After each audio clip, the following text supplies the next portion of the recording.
President Vladimir Zelensky দ্রুতই ইউক্রেনের খনিজ সম্পদ নিয়ে যুক্তরাষ্ট্রের সঙ্গে একটি চুক্তিতে পৌঁছাবেন বলে আশা করছেন মার্কিন প্রেসিডেন্ট ডোনাল্ড ট্রাম্প।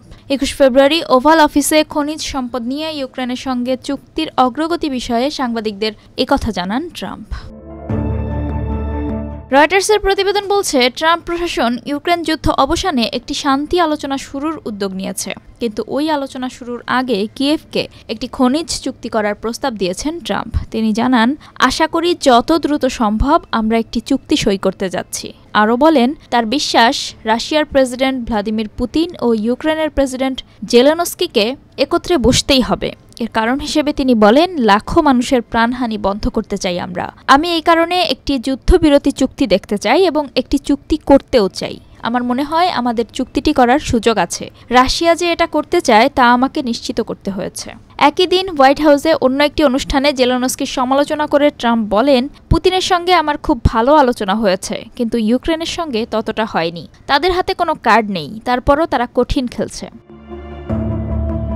যুদ্ধের সময় ওয়াশিংটন কিয়েভকে যে সামরিক সহায়তা দিয়েছে তার বিনিময়ে ট্রাম্প এখন ইউক্রেনের কাছ থেকে ৫০,০০০ কোটি মার্কিন ডলারের খনিজ সম্পদের মালিকানা চেয়েছেন। তবে জেলেনস্কি ট্রাম্পের প্রস্তাব নাকচ করে দিয়েছিলেন। ১৯ ফেব্রুয়ারি তিনি বলেন, এখন পর্যন্ত ওয়াশিংটন যে সামরিক সহায়তা পাঠিয়েছে তা ট্রাম্প এখন যে পরিমাণ অর্থ ফেরত চাইছেন তার থেকে অনেক কম।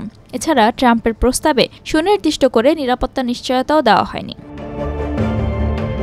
প্রস্তাব বাতিল করার পর ট্রাম্প জেলেনস্কিকে স্বৈরশাসক আখ্যা দিয়ে বলেন, রাশিয়ার সঙ্গে শান্তি নিশ্চিত করতে জেলেনস্কিকে দ্রুত সরে যেতে হবে, অথবা তিনি তার দেশ খোয়াতে পারেন। তবে ২১ ফেব্রুয়ারি এক ভিডিও বার্তায় জেলেনস্কি বলেন, একটি খসড়া চুক্তি নিয়ে কাজ করছে ইউক্রেন ও যুক্তরাষ্ট্রের প্রতিনিধি দল। একটি ন্যায্য ফলাফলের আশা করছি আমি, কারণ প্রায় ৩ বছর আগে রুশ আগ্রাসনে শুরু হওয়া ইউক্রেন যুদ্ধে কিয়েভের সবচেয়ে গুরুত্বপূর্ণ সমর্থক ছিল ওয়াশিংটন। কিন্তু এখন ওয়াশিংটনের ক্ষমতার পালাবদল হয়েছে, পরিবর্তন এসেছে ইউক্রেনের প্রতি মার্কিন অবস্থানেরও। এখন ইউরোপের নেতাদের আশঙ্কা, কিয়েভ হয়তো এমন একটি শান্তি চুক্তিতে যেতে বাধ্য হবে যে চুক্তি রাশিয়ার প্রেসিডেন্ট ভ্লাদিমির পুতিনের পক্ষে যাবে।